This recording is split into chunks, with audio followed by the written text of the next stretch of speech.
Hello, welcome to the interview here on France 24. Well, the building you see right now on your screen on the outskirts of Shanghai may not look like anything out of the ordinary, but an American computer security firm says that that 12-story White Tower is actually the epicenter of a series of sustained hack attacks against U.S. corporations, dating all the way back to 2006.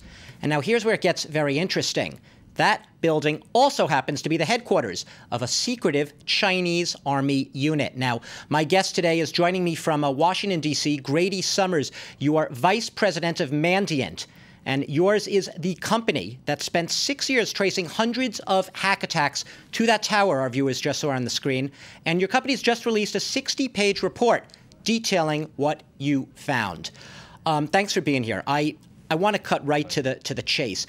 The crux of your report, you says most of the hackers targeted victims in the United States industry. Smaller number were in Canada and Britain. I want you to tell me, who exactly are these hackers? Who are these people? What did they steal? Well, our 6 years of research shows that these hackers are a group that we call APT-1, or Advanced Persistent Threat 1, are in fact members of the People's Liberation Army Unit 61398, that building that you were showing on the screen earlier. We have 6 years of research and over 141 victims, all of which point back to that same location. So basically, you are able to sit there today and tell me with almost absolute certainty that there is a direct link between the location of those hacks and the fact that that's a Chinese Army unit. That's right. It's not an accusation that we make lightly. We're certain of it based on the evidence that we've put together. The good thing, though, is that we've been very open with this evidence. We've released over 3,000 indicators, a 60-page report, a lot of details that other researchers can review and draw their own conclusions as well. Now, the Chinese government has dismissed your findings out of hand. A spokesman called them earlier today, quote, baseless allegations. What is the most damning evidence, if you had to respond to the Chinese denial that you have, saying, well, look at this? Sure. It's no surprise that they would voice that opinion. Our most damning evidence is the fact that when we monitored the attackers' infrastructure, that is the infrastructure from which they launched attacks into the U.S. and other countries, 98% of the time they were logging in from that one block in Shanghai, and 97% of the time they did so using a Chinese character set on their PCs. That's not just a coincidence. So, and that is a pretty firm link. The Chinese also are saying, they're saying, look, we've been victims of these types of attacks. We're not just, you know, we have also suffered. And it says the U.S. has its own secret legions of cyber warriors. You could argue that they have a point, the Chinese.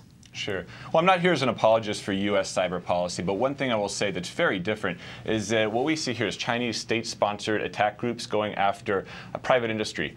These are private corporations that aren't prepared to defend against the entire might of a country's cyber resources directed at them. So it's a bit of an apples and oranges comparison. This isn't government versus government. It's government versus private industry.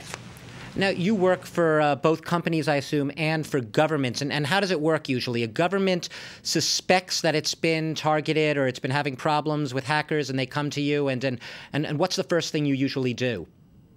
That's right. Well, we always seek to discover the full scope of compromise. We want to understand everywhere in a victim infrastructure that an attacker might reside.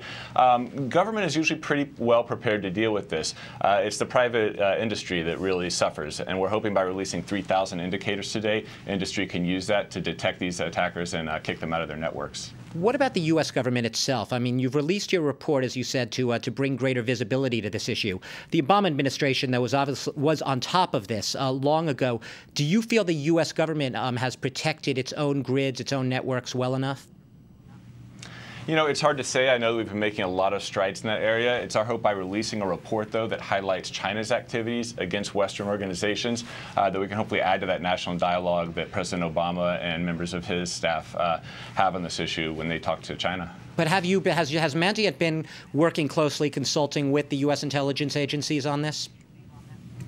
Yeah, I can't speak to exactly who we consult with. All of our client names are anonymous. I can say that the New York Times reported this morning that members of the intelligence community did confirm the details of our report, though, and we think that's important.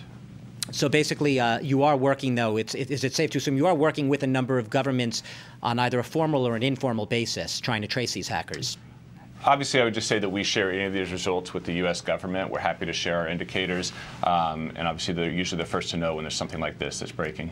Now, China, obviously, today is right now in the bullseye in this report, but we've had reports in the past of a lot of this stuff originating from Iran. What could you tell us about the level of cyber hack attacks coming from that country? It's a great question. I can say we track about 75 different groups, all of which have different national origins. The preponderance of those are in China.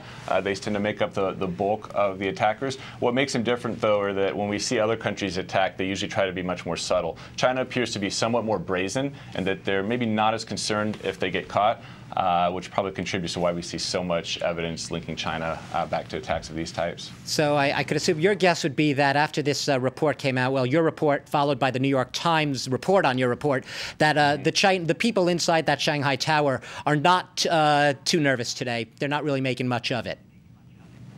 Yeah, I think this kind of thing will continue. I don't anticipate that our report's going to bring a halt to these kinds of activities. This is a new normal. This is how espionage is waged in this century, and we should come to expect more of it.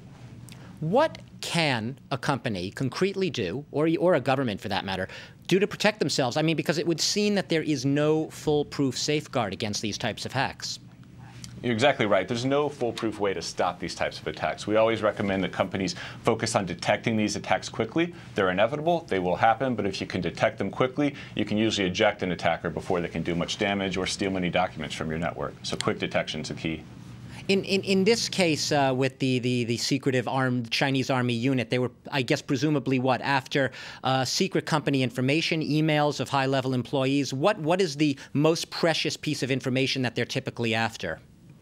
That's correct. The most precious thing are usually blueprints or plans or diagrams or chemical formulas that relate to a particular piece of technology. We do often see them go after executive emails. They tend to be going after those at companies that are engaged in some sort of negotiation with China on pricing or some sort of merger and acquisition topic. But generally, it's those blueprints. It's that sensitive intellectual property spanning 20 different industries that makes the biggest impact on the U.S. economy and the economy of other countries that have been hit as well.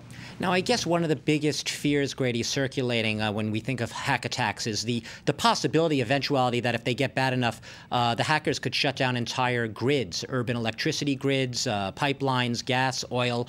Do you see that in the near future? That's true. It is a concern of ours. We don't think that's the motive of the Chinese. In fact, China is the United States' biggest foreign investor, so it wouldn't be to their advantage to cripple our infrastructure. The scary thing is, though, the same type of access that an attacker needs to steal documents off of a corporate network is the exact same kind of access that could be used to shut that network down. So while we don't think it's the intent of the Chinese by any means, it's certainly a concern. They've got that access if they ever wanted to do it. I'm obviously talking to you from here in Europe, in France, and I'm just wondering, how would you assess right now the level of here in Europe, the preparedness of most companies and most governments? Has it been an issue? Have you worked with European companies on this? We have. We've worked with a number of European companies, and I would say it's similar to the rest of the world. The unfortunate fact is that corporate America is lagging behind where we need to be in cybersecurity. Not enough attention has gone into improving our defenses and our detection mechanism over the years. It worries me. I've spent my career helping companies improve their cybersecurity, and I have to say we've got a long way to go. Well, I mean, and I guess cyber espionage, if you want to call it that, a lot of specialists are calling it sort of the new crime-fighting frontier 5–10 years down the road. That's right. It's common sense, right? The battlefield, as with everything else in our world, is shifting toward a cyber landscape.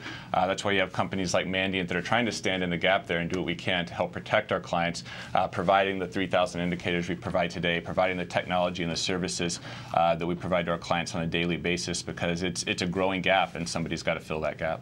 Now, your company, when you work with other companies trying to trace their hacks, they give you total access to their internal computer systems? Generally, whatever access is needed to find the intruders and to kick them out. Usually when we engage with a client, we'll determine the scope of compromise, we'll understand everywhere in their environment that's compromised, and then we work with them to remediate or to kick the attackers out and close the holes so they can't get back in. Finally, I have to ask you, Grady, has Mandiant itself been hacked? Are you scared of being hacked? No. Well, yeah, certainly we're aware of it. We're vigilant. Like every company today that's got sensitive information, we're a target. And that's probably one thing that viewers should take away from this. If you work for an organization that's got sensitive information or information that would be useful to a growing economy, you could be a target. And finally, the Obama administration, obviously, I imagine they all woke up this morning, they read the report in the Times, they were already aware of what's going on. Are you expecting any sort of immediate type of response or hoping for something? Because you guys are, in a sense, are whistleblowers on this. I don't have any insight into that. I would just say that Mandiant stands by to help the government provide any information we can as they work to diplomatically address these issues. It's a growing issue, and it's going to have to be addressed head-on. Grady Summers, thank you very much for joining us from Washington, Vice President of the American computer security firm that has traced over 140 attacks to a 12-story office tower or building in Shanghai that happens to be also the headquarters of a secret Chinese army unit. Thanks again for being with us today, and thanks to all of you for watching the interview here on France 24.